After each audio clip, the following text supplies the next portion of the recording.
on this week in which we celebrate the anniversary of the Army, he's using, if you will, the symbolism and the uniforms of our service members in a campaign to do what he's been doing for 10 years, and that is to convince us that we are at war with one another.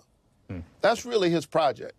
He's trying to divide us because people who have no vision traffic in division. To solidify his attempt to establish his fascist state, Trump's throwing himself a military parade that you're paying for. And meanwhile, Raphael Warnock's calling out the chaos, and Republicans like Rand Paul are getting punished for speaking up every once in a while.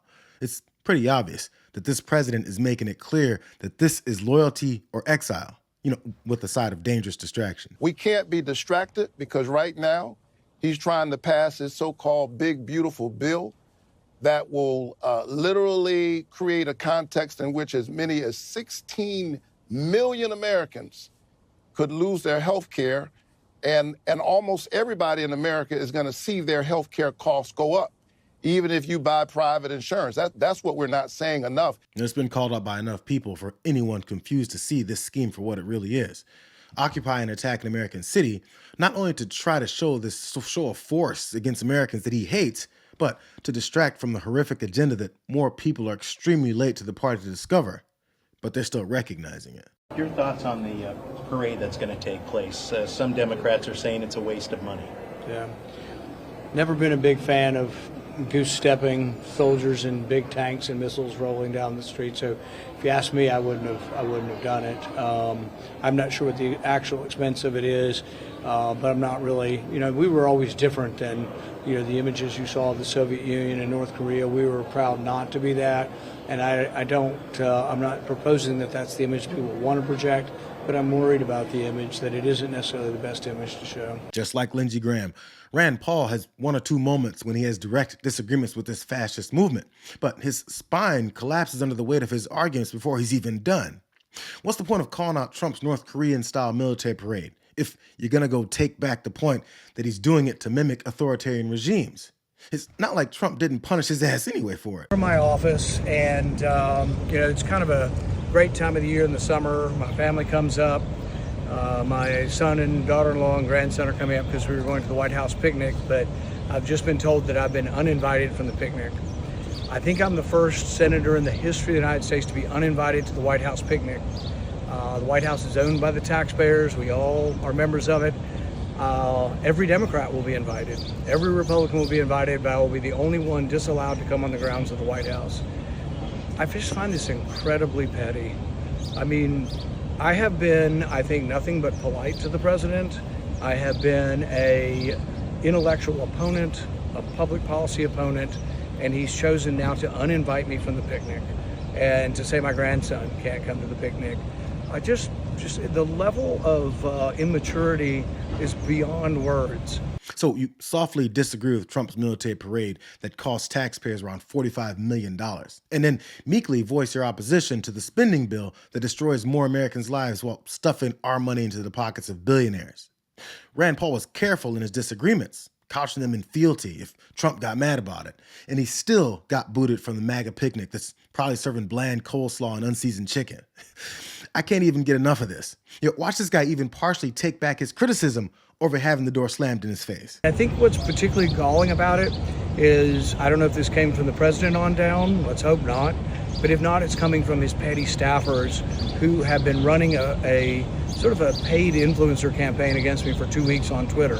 If you look at my Twitter, it's just gobs and gobs of these people. We know they're being paid because the White House, someone has told us that the White House called them from the White House and offered them money to attack me online. So we have that, and now we're uninvited to the picnic.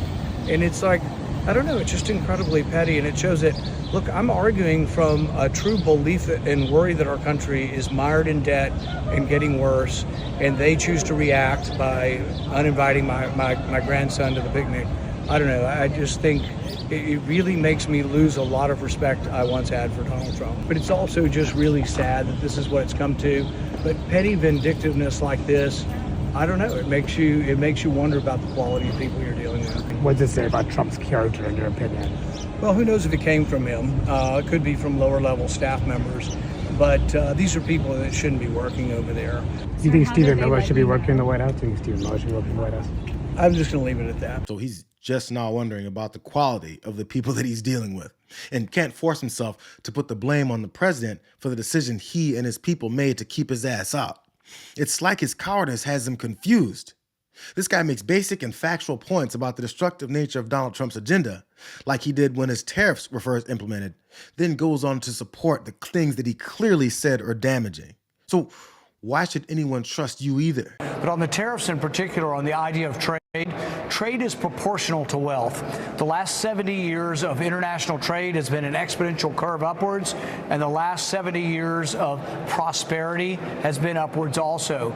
We are richer because of trade with Canada, and so is Canada.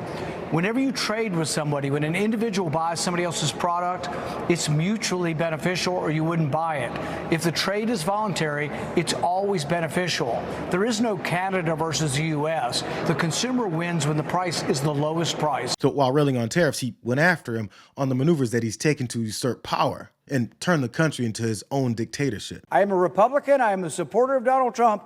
But this is a bipartisan problem. I don't care if the president is a Republican or a Democrat. I don't want to live under emergency rule. I don't want to live where my representatives cannot speak for me and have a check and balance on power. One person can make a mistake. And guess what? Tariffs are a terrible mistake. They don't work. They will lead to higher prices. They are a tax, and they have historically been bad for our economy. But even if this were something that was magic and it was going to be a pot of gold at the end of the rainbow, I wouldn't want to live under emergency rule.